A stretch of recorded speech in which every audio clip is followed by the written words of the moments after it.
Hi, everybody. I'll just give it another minute for some of us to join.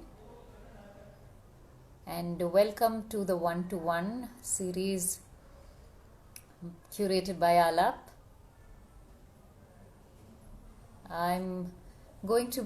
My name is Janani Murali, and I'm going to be in conversation today with Archana Raja, who I will bring on in just a minute.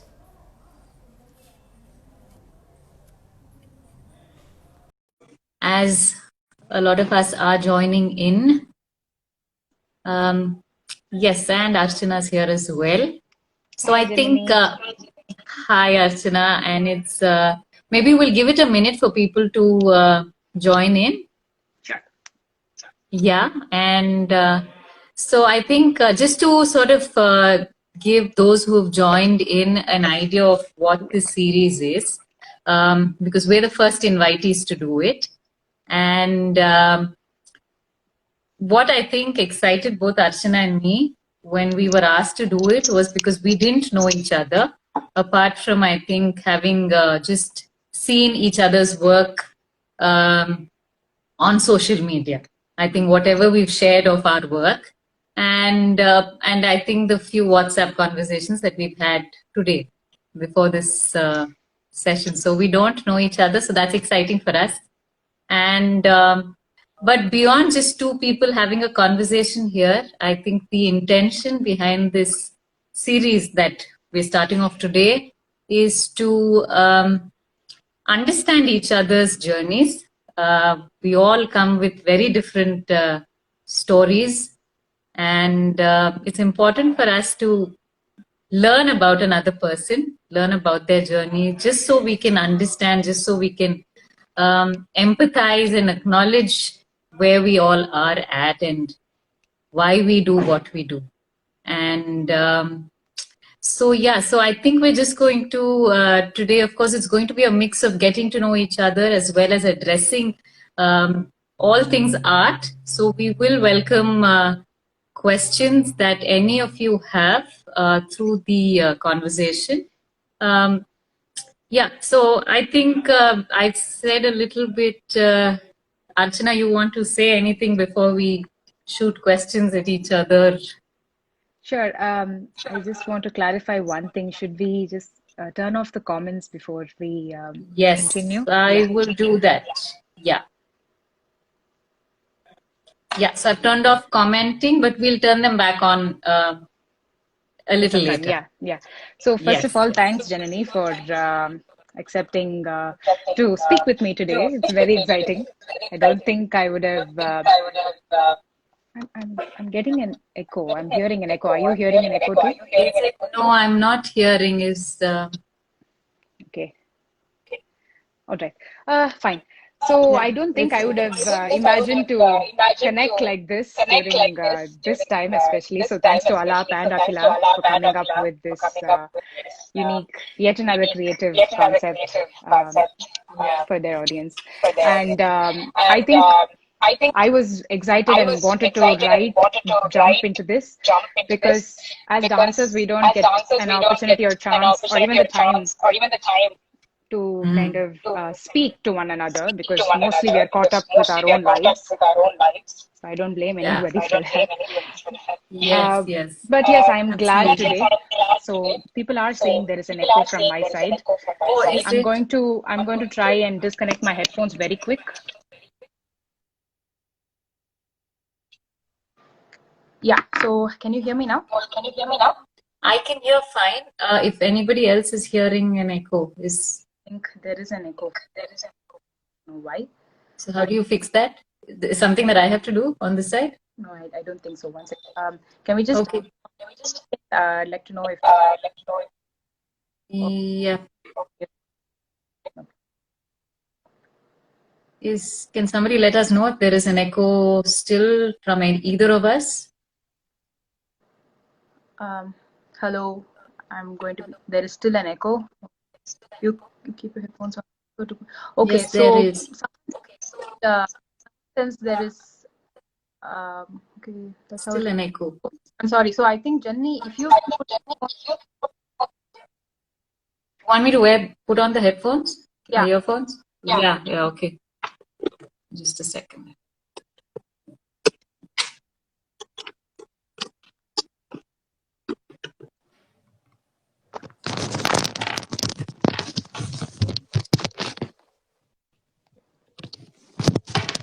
Is that better?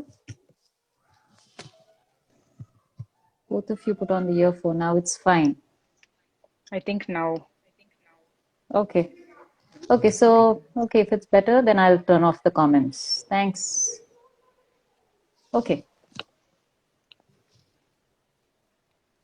Yeah. Okay, I so think now maybe, it's fine. okay.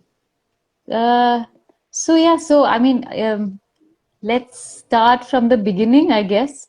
Why did you Sure. start dancing? I mean, was it your parents enjoyed watching dance and they decided, let's introduce our daughter to dance? Is that how it started, or Yeah. was there a So, very different story?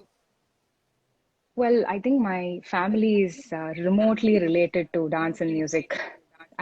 They did not have any idea about the arts, especially when I was really young. My mother used to sing, and she learned music, and she used to take me along when I was in my UKG. Huh. Uh, she tells me that I used to bunk these classes and go outside to dance when I didn't even know it was called dancing. I knew I was doing something. So I do not remember this, Yeah. but Yeah. I vividly remember learning Shankarabharanam Varnam very early on because I did not like learning the basics of music. So I think that sort of inspired me to move in some way when I think about it. So my father and mother found this strange. They were like, okay, what is she doing? She seems to be moving and very naturally dancing to any kind of music she hears on the TV. Hmm. So let's join her in a Western dance class. So and then my mother Okay. and a good friend of my mother thankfully said, "Why would you want to do that? Just put her in a classical dance class because there is one very close to your house." So that's how I joined Temple of Fine Arts, and I was, I think, around 5.5 or 6, and then Okay. like any other girl, I just like started learning dance, and then it was my school, Padma Sheshadri, the school that I studied in, sort of exposed me to the concept of a stage, a concept of a program. My first character was a hen. Okay. So the hen was supposed to be part of a small play where I had like a 1 minute act and I had to like say two dialogues. And this was still in UKG. I had to have a big costume of a hen on, and my mother was surprised at the enthusiasm that I had to tell those two For those two dialogues lines. for those two Yeah. lines. And we had to Yeah. do like multiple sessions of it because students of Uh-huh. different grades came to witness it. So I Right, right. had that enthusiasm and motivation from nowhere. But now I realize when in retrospect, if I think about it, I was amidst teachers of high caliber and greatly inspired by dance and music. So I think Yeah, it yeah, was very yeah. natural for me to have that enthusiasm, to share that enthusiasm, and Yeah. to sort of carry it forward. So from there, I started acting. I started like doing character roles in the anniversary programs, which used to be big in anniversaries. I'm sorry, which used to be big in Padma Sheshadri. They were Mm-hmm. a 3 day event, and teachers like Gayatri Sundaram, I still remember, the head of the arts department, and Sheila Unikrishnan, who then became my guru. Yeah, She yeah, also yeah. worked as a dance teacher in our school. So A they teacher, right. introduced me to characters that I didn't even understand. They were bigger than me, but they just explode with me, all these things, and I would just do it without any thought. Yeah, yeah. Yeah, so that's how my journey started as a performer on stage. So I was more of an actor. Right. So facing big audiences and all just naturally came. So just like putting a child on stage and then she just carries forward. You were Uh, natural at it. Yeah. yeah, and then my parents at this point had no clue again. So when they came to witness anniversary programs and shows, and that's when they were like, Hmm. okay, she is into something that we don't understand. So it took a long time for them to really get to know about these things. And then it was Sheila ma'am who made me realize that this is serious business. Like that's when I really got interested Yeah. to join her into regular classes. I was in my Yeah. fifth, sixth grade when this happened. Okay. Okay. And then because So that's to when get into the discipline of learning something, I mean, learning the technique is happened only when you were 10 then. yeah, in the sense I was introduced to rigorous training, the usual Hmm. way Yeah. a Yeah. Bharatanatyam dancer gets trained. That happened in Temple of Fine Arts for me in the initial years, and then slowly, Right. and Okay. it was never like I was Sheila ma'am was a new person to me because I always used to collaborate in school. In And school.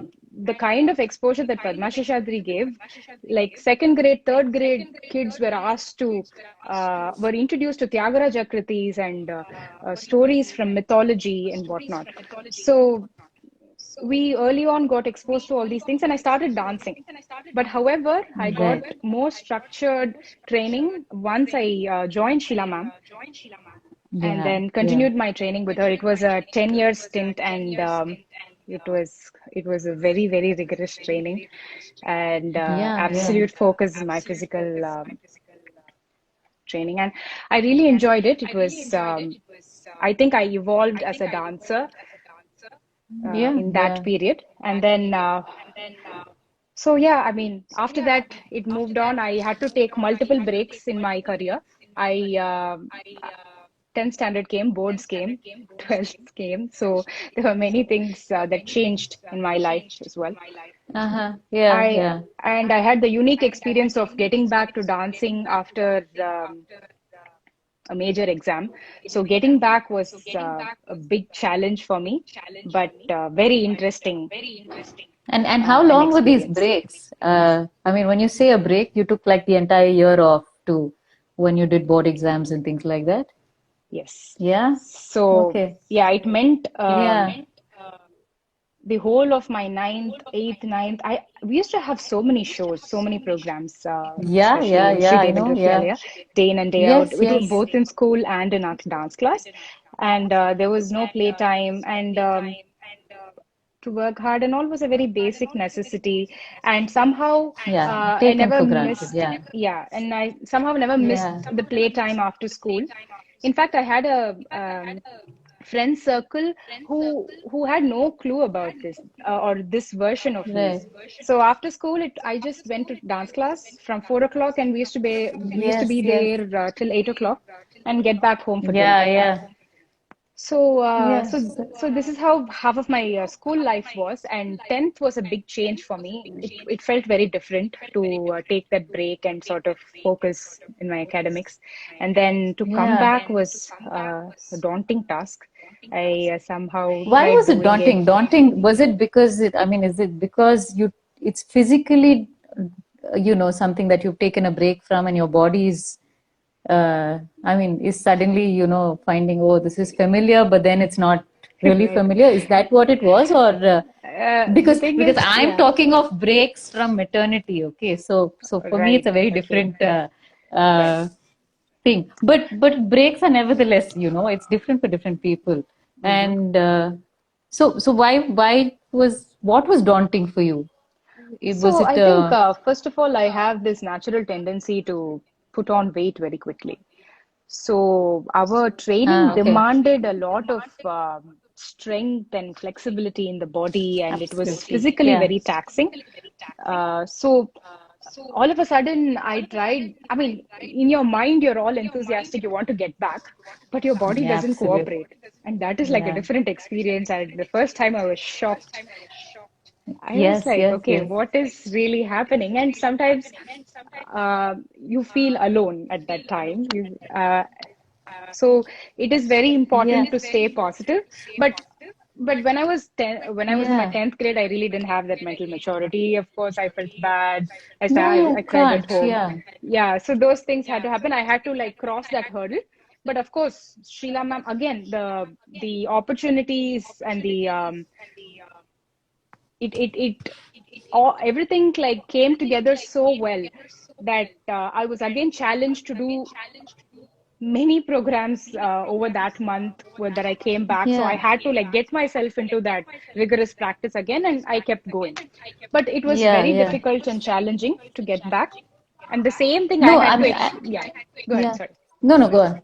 Go on. So that's what the same, something similar that I had to experience 2 years later when I did my 12th board. So because my parents were also like saying, hey, listen, I know you are a full-time dancer. I know you are like trying to, this is Hmm. physically taxing for you. So it is important for you to take the time off to study. Yeah. So, though I was a little rebellious at that time, now I kind of Hmm. understand what they meant by it. It was their, as parents, they were concerned about my Right. career. Yes. So, Yeah. But I mean, I want yeah, to go back to when you say no, when it's you feel bad about something because your body is not listening to you. You are enthusiastic, you want to get back to it, but sometimes your body just doesn't cooperate.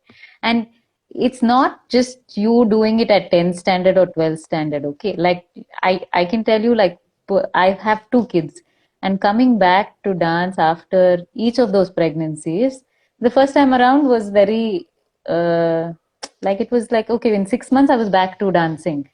My body was like, ah, okay, good. But this time it took me so long. And I mean, since last year, and it's still like a work in progress to bring back strength into my body. And there are mm, days when you get really, I mean, if you are already having a bad day, right, these things can really trigger off a lot of, self doubt. And, am I ever going to be able to carry off a jati without heaving and panting and right. as basic as that. And Uh-huh.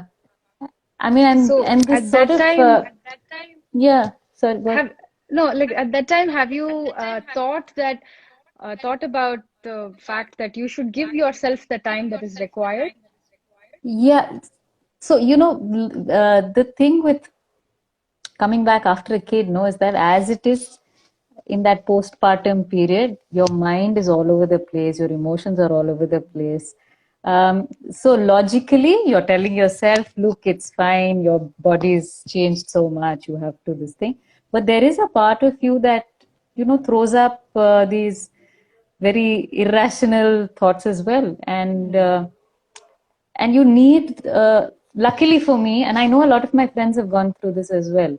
Luckily for me, I had people around me who kind of said, look, it's fine, you have to Mm, give it the time and be kind to yourself. And I was lucky. I know a lot of people who are not lucky to have that and who are right. kind of pressurized into, when we were exchanging messages, we were talking about, compulsively needing to do something and be Right. productive and get to, okay, like there were people who would say to me, oh, you're still not performing, or this person was performing 3 months after she had a baby. Why are you not dancing? And as much as I'm logically telling myself, it's good if that person did it, why should I do it?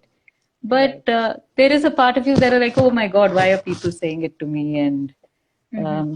think so. It's very, it does take a toll on you mentally. And I mean, we're talking so much today about mental health of artists for various reasons. Right. And I I think mean, it also all of takes a these lot of things, energy yeah. mentally. And at the end of the day, yeah, and at the end of the day, you're like, why am I wasting time thinking about these things? But you are.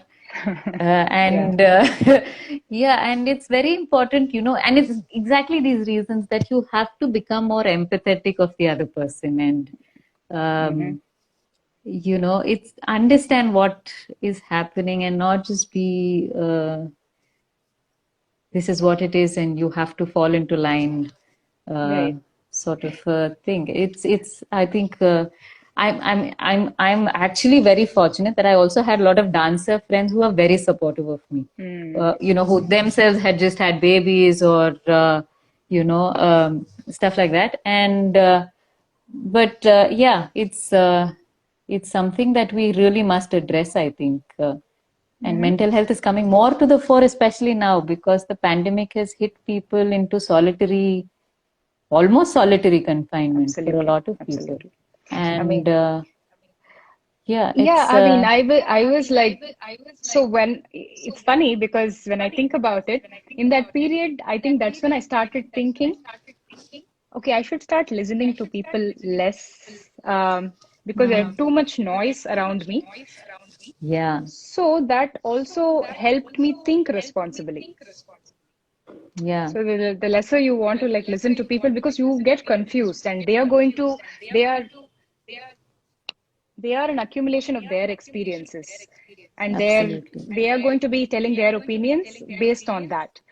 So Mm, that is the kind of understanding that I got at that time. But like we all say, dance came to my help. When you are really into that process, I think that distracts you from the other things. yeah, So that's how I actually kind of moved on from the breaks. I think it was a challenge. It was a big yeah, challenge. And I think I've yeah. taken the maximum number of breaks in my group. All my peers in dance class, they were all younger than me. That's one thing, a couple of years younger than me. So they all somehow managed to Hmm. continue their classes, irrespective of what I Right, did. right, right. And then Yeah. I moved on and I did business administration in my Uh-huh. undergrad, and moved to the US to do my master's in marketing Uh-huh. because I was thoroughly inspired by my course in undergrad, and marketing meant a lot to me. It opened up a huge unexplored area, and Hmm. that led me to apply to the US, and I actually did my master's in Uh-huh. marketing. Uh-huh. And then I worked here in the US. So I really liked the culture. You get to learn about new people, new Yeah, yeah. perspectives, uh, people from various backgrounds. So that opened me up to a world that is not dance. So, Hmm. so kind of So exposing when you myself say to a, not yeah, dance, no, mhm. I'm sorry to interrupt you, Sure, but when sure. you say it's a world outside dance, and I relate to that, um, do you think, when in retrospect, that in some way subconsciously it also fed into your dance? Mm, Looking back, I mean, not yeah, obviously at that point in time, because they right. seem like separate worlds, Mm. but somewhere did it ever feel like it came in? Because sometimes I wonder about it. I studied the biosciences. I was quite sure that I'd be a research scientist for all my life, and that I would never be a dancer, like a full-time dancer. I've never thought of it.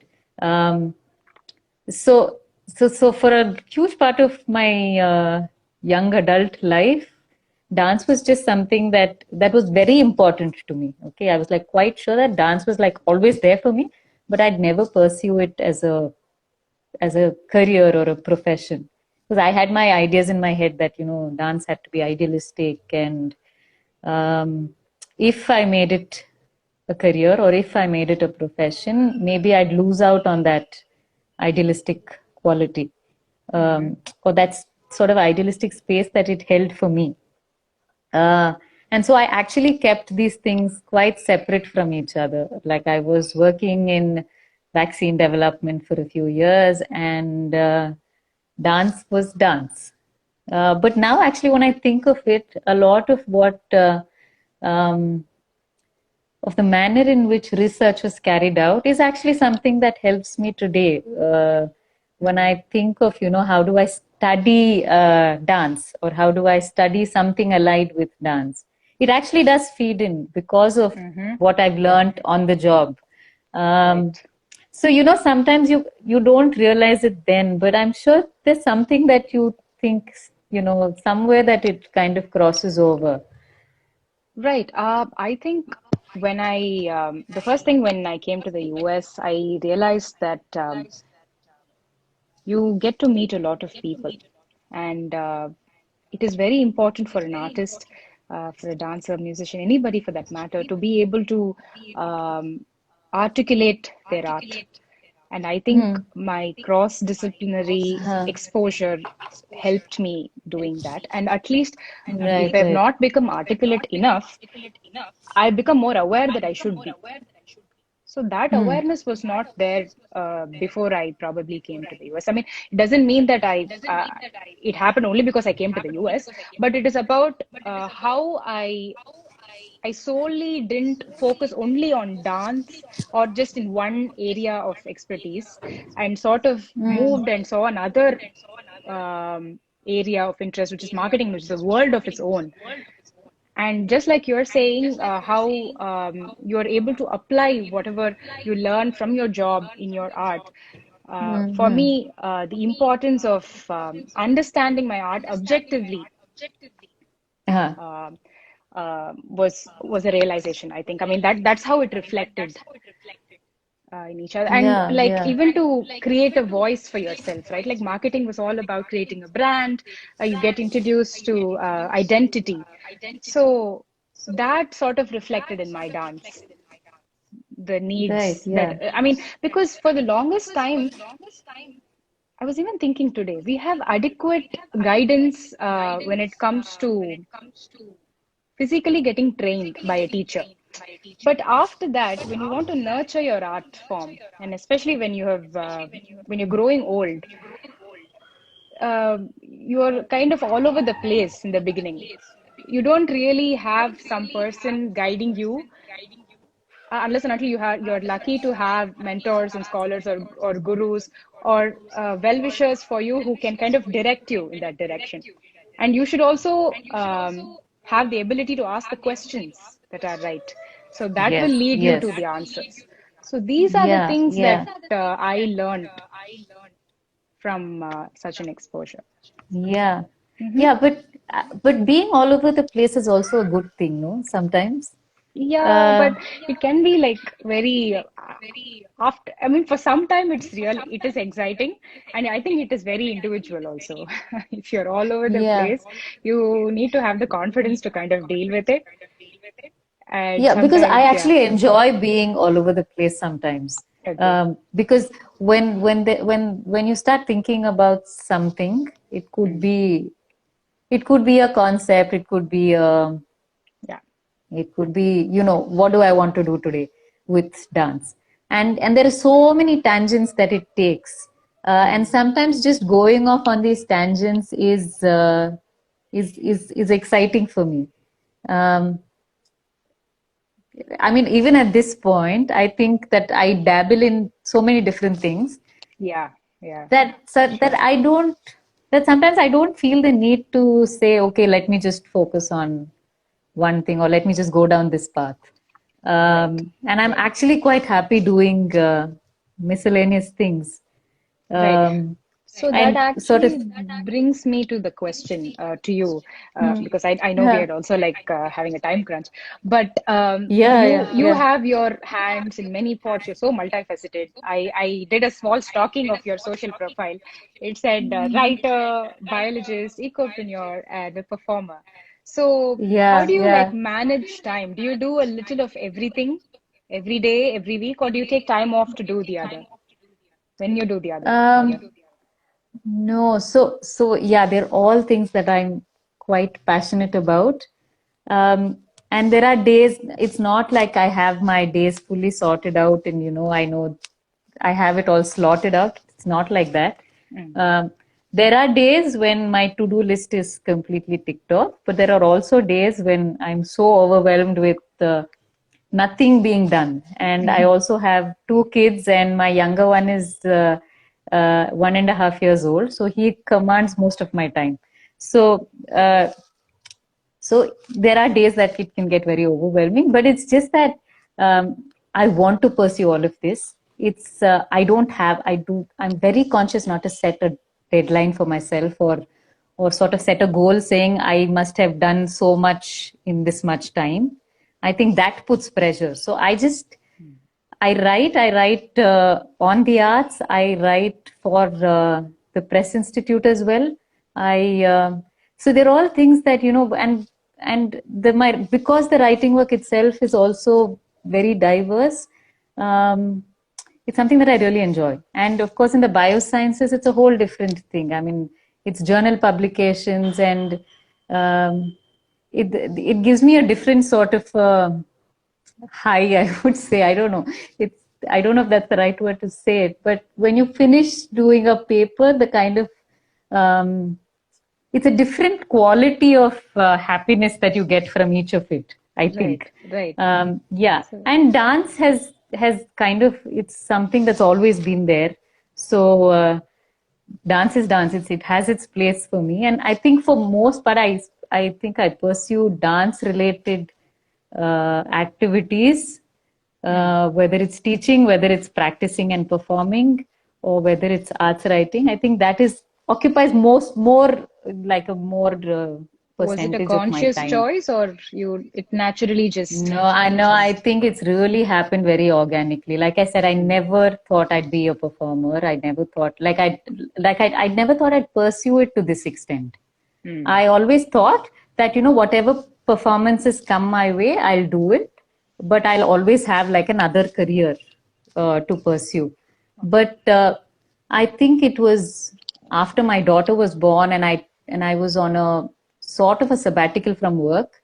Wasn't a sabbatical. I'd started to freelance for the biosciences, and it just so happened that more dance work came my way, and I was like, hey, you know what? This is not what I thought of it to be. So maybe I should pursue it and see where it takes me. So all these years, it's continuing to be like that. Like I'm just taking things as they come, and luckily opportunities have opened up, and then now I'm doing a lot more interdisciplinary work that's exciting for me. Studying arts education, which is again another area that's really having me up in, oh, my aha moments have uh, happened. And there's performances themselves for me have sort of, evolved with time, with over even the last 10 years. I don't think I perform today, or I think today the way I did 10 years ago. I mean, I think that's for anybody, right. that you think and you start to evolve with it. But um, yeah, so it's not been like a conscious decision of slotting one activity to do per day. I've tried doing it; it just doesn't work. Uh, But Amma is also your guru. She happens to be your yes, mother is your guru. yes. My So mother is my guru. did she did she kind of want you to pursue this full time? No, no, no. No? I don't Okay. think even as a kid, I don't think I've ever been asked to dance. Hmm. So if you want, you dance. If you don't want, don't dance. There's always been the thing. And it's never been I don't think anybody expected that, oh, I will dance because my mother is a dancer. Okay. It's a question I get asked now that, oh, are you a dancer because your mother is a dancer? But I mean, I think like all dancers kids, you start when you're like a toddler. There's so much dance happening around you that you sort of take to it. Correct. You start to jump around behind the other kids in class. But somewhere it's just that you want to dance and therefore you dance. Hmm. Okay. So, but how Yeah, has that yeah. So dynamic it's worked? with my Uh, mother. yes, like having your mother as your teacher.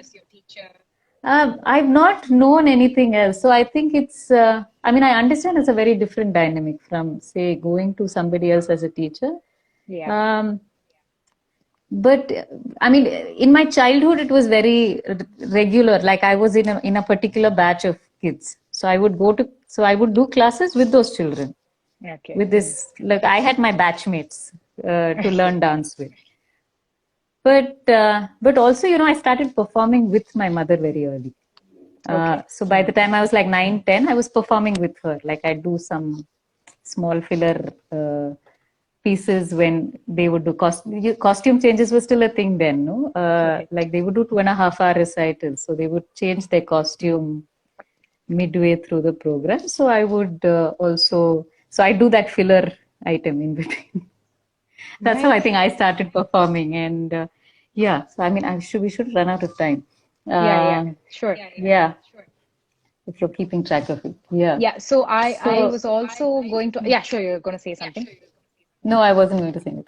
Okay, so I was going to ask you about Meenakshi, the the character which is like now famous on social media. I really liked it. Famous, really. Nejma, because I think that postcard series that you came Yeah, up yeah. with which was so simple but so creative, and at the end was so touching, in fact. So, what's your Yeah, yeah, yeah. inspiration behind that? How did it all come up? No, how did it come out? This was, it started off as taking something back in time. Okay, Hmm. so it actually a little unrelated to what the final product was. Okay. But I was doing an experimental series called The Unboxed. And Right. I was doing a peer group experiment where I gave people a context, and I said, this has been written for today. And why don't you take it back in time Hmm. and set it in a historical context? So that was the seed to saying, if I took a story or if I took a character and I placed it in history, who would it be or what would it be? So that was how this character of Meenakshi and Sri Raman happened. And so it was just a story, and I just like happy endings, so that was why it ended the way it ended. Uh, Yeah, it's a twist Otherwise, in that. That's nice. yeah. So what work is happening on your end now?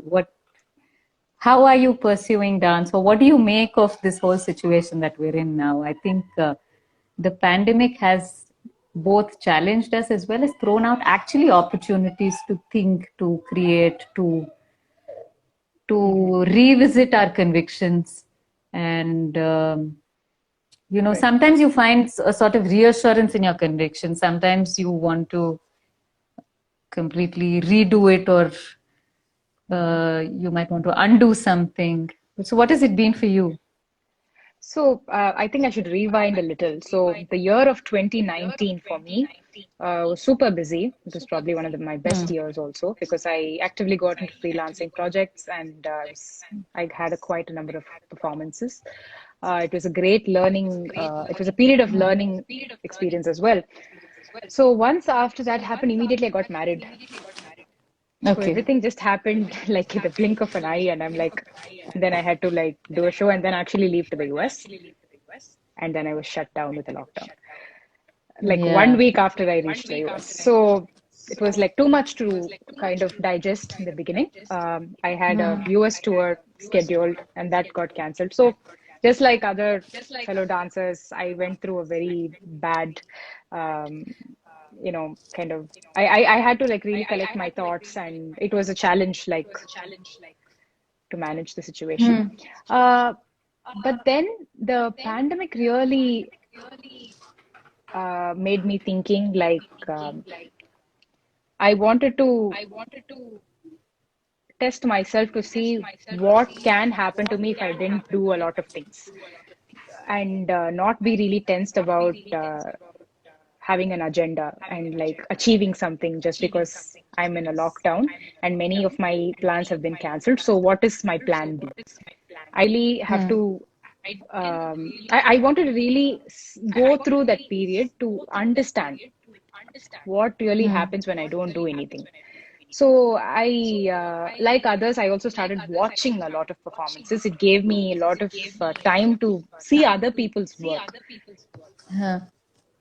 Because back in Chennai, it was not the case. You know how busy it is during Margari. You hardly get to see performances that you really want to because you have your own rehearsals, you have other things. So for me, it was a big change. All of a sudden, I didn't have much to do.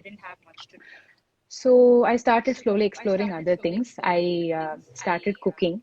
I graduated into a professional cook in 1 month, which my parents didn't even Wow, dream of. I haven't managed that in all these years. I don't think I ever will also. Yeah. So that happened, and then slowly, of course, even I was very frantic. I was like, okay, I need to do something. I need to start giving performances. Okay, let's go digital. If I probably got an opportunity to go live, I would do it. So I was really tensed, and I was like, oh God, okay, I thought really something was building up, because moving to another country, married by itself was a different experience, and this happened. So for me, I was not very comfortable at all. Then slowly things changed. I settled down. You get used to it with time. But at that time, I got introduced to so many artists' work online that I have not really seen before or exposed to before. That really inspired me. So that's when I understood that I have to detach myself from this whole performance agenda for some time and start looking at dance as a knowledge system also, to kind Yeah, of yeah. get into the academic side of it and objectively study it. Hmm. It has really calmed me down Yeah, yeah, because you yeah. don't feel I think it empty does anymore, for, right? yes. Yeah, I think that sometimes I was discussing this with another friend just yesterday, and we were talking of how there seems to be this hierarchy of Mhm. performance and then everything else, Right. and which is not ideal for any of us. I mean, even though we want to pursue performance, there's this studying and learning a lot of allied things that actually has to happen, and we need to give ourselves that time to do it. Right. I mean, irrespective of whether we're locked down or not.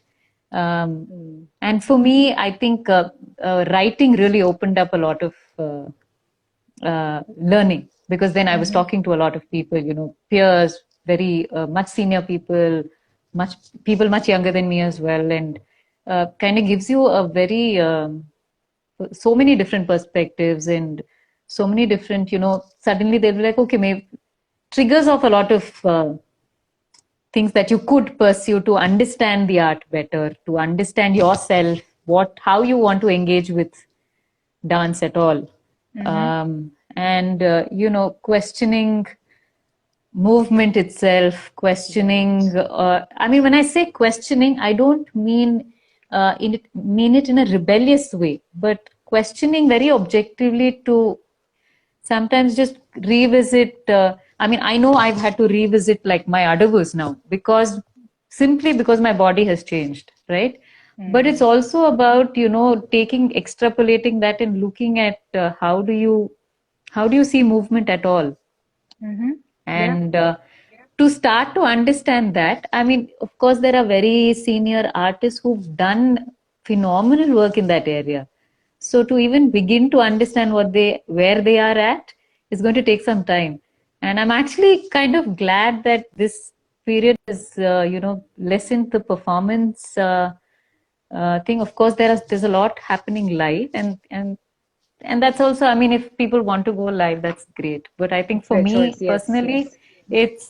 for me personally, it's been a great time to learn, to, like you're saying, you want to step back and look at it objectively and Yeah. see where it is. So maybe Yeah. I'll just And turn on the comments now sure. and see Yeah. if anybody wants to ask us anything. I hope they didn't hear my So course. you Yeah. So, if anybody would like to say something or ask a question. Wait, what is happening? Okay. Doesn't seem to be too many questions unless people are just starting to ask.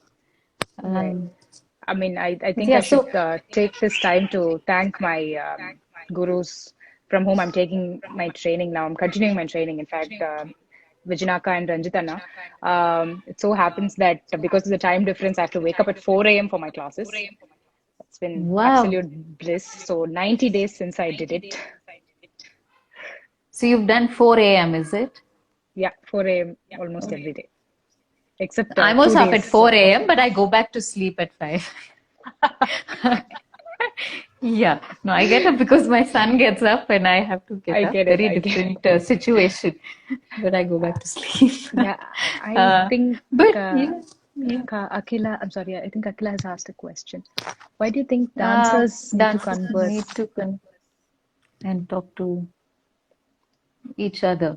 Yeah, I think, yeah, I Why do mean, you think? uh, we have to, like I said, no, it's important to understand the other person. Otherwise, you have what you see, when you don't know the other person, you know them only from what you see on social media or even if you're seeing them on stage or thing. But it's important to hear people out and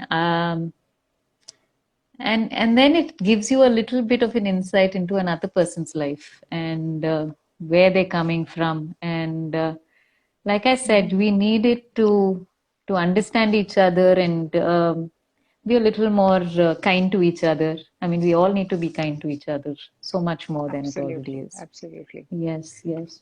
So somebody says, how do you make your practice schedule work? Who was that for? Is that for Archana? Priyanka, does being all over the place take away the objective with which you started off in the first place? Um,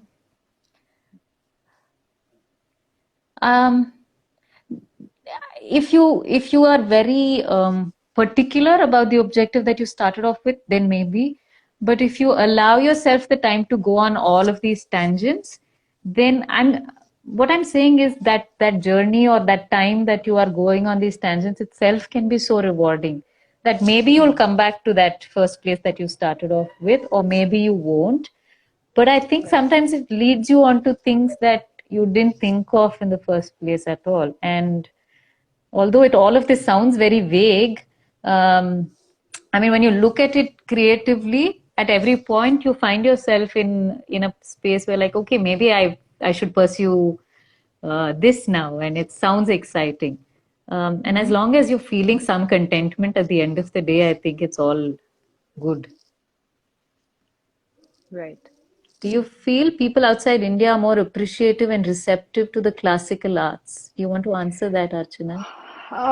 No, okay, so I have not really met a lot of art related. I've still not met the whole arts community here because of the pandemic. Um, I don't think it is the case from what I see. Um, Here, I have heard from my seniors, some of them. I do not have first-hand experience, but here, abroad, they consider your talent and your credentials more than anything else. There is no recommendation that really works here, especially if you work for professional organizations. It totally depends on what kind of people you collaborate with, I think. So back in India, I have personally not had bad experiences. So I don't think I'll be able to. I would want to compare outside of India and in India. So for me, Yeah. it's been okay. I think it depends on you at the end of the day about how you take it and how what kind of people you collaborate with. Yeah, yeah. Hmm. I think there was this, uh, I mean, people conceived it as this, that people outside were more appreciative because they would sit through the entire performance and never get up and leave. Hmm. Whereas there was this, I don't know if it is a misconception, but there was this thing that, oh, in India, if you dance, people can get up from your program and just leave the hall if they felt like it. Okay. Um, Okay. yeah, I think that is probably where this started off from, this whole thing of maybe people outside are more appreciative of the arts. But I think Hmm. that's changing now with, I mean, we Definitely. Yeah. have audiences, I mean, we ourselves as audiences are more responsible today, I'm hoping. And I think it's about how we convince our audiences or how we converse with our audiences that really Correct. matters. If you're engaging them, I don't think anybody's going to not appreciate or not receive the work that you are presenting. Um, no, I mean, they're not going to get up and go. Right. So what are some suggestions you have for the arts organizers? Akhila asks. Oh, sorry, one second. Mhm. Everything is like, what are some suggestions you'd have for arts organizers? Arts organizers. I think from my What I end, can. like lots of conversation with artists because because sometimes there's a communication gap. The artists are looking for something and the organizers assume some things, and maybe sometimes it's just about sitting down and talking about our Yeah, I think expectations, their expectations. yeah, Yeah. introducing more system and structure into how everything works when you want to sort of um, connect with an artist and take the conversation forward, like you're saying. And Hmm. what is probably the procedure for me to reach out to some organizer in whose premises I'd like to perform, or they reaching out to me? And is there a system? Is there like a procedure that is there? I think there is a lot of gap now that it is all digital. At least you're able to kind of reach out to them, but sometimes there is a huge gap that needs to be addressed. And Yeah, yeah. even with live performances, I know a lot of organizations are doing great job, but sometimes um, some groups really want to increase their audience base, and Hmm. that's why to kind of leverage that, they reach out to you and ask you to perform. Of course, paying for the arts is a different topic. I don't want to touch it today. I don't think we It'll have take the us time another for that. hour for that. Yes, Exactly. yes, it'll take So us I think another to hour. bring an overall system and structure into this would help artists Okay, be, yeah. okay. Can you please talk about demand versus supply in the arts, especially in Bharatanatyam? Opportunities for upcoming dancers. Yeah, I think people have said this before that now that things are online, anybody, I mean, you don't have to go approach Sabha to perform. If you want, you perform at home. Is one very valid thing that people are Yep. saying. Yep. But also, I think beyond demand and supply, I think it's about how you present, how what you perform, and how you perform it that eventually matters. Mm-hmm. And if you want to be one amongst 100, then you are one amongst 100. Mm. Or if you want to create an identity for yourself, and of course, that takes a much longer time, and we're all in the process of Right. trying to understand our identity and trying to figure out what we want to do with it. Mm-hmm. Um, but I think even though it's a longer process, but that's probably what will eventually cut this whole question of demand and supply, because I don't know, that makes it sound um, very ruthless. Mm. And the arts are not meant to be ruthless, very idealistically speaking. Right. Um, so it's for each of us to kind of understand for ourselves what we want to do with our dance, whatever we've learned and whatever we want to learn in future. Mm. Um, no, okay. Kumuda asks, when did you start calling or acknowledging yourselves as dancers? What made that happen, especially considering that both of you pursued parallel paths? Mm-hmm. For Yeah. me, I think just like how I mentioned before, dance has been my only constant pursuit. I worked in a company as a marketing manager. So, no, I finished my 10th, I got back to dancing, 12th back, and then my master's got back.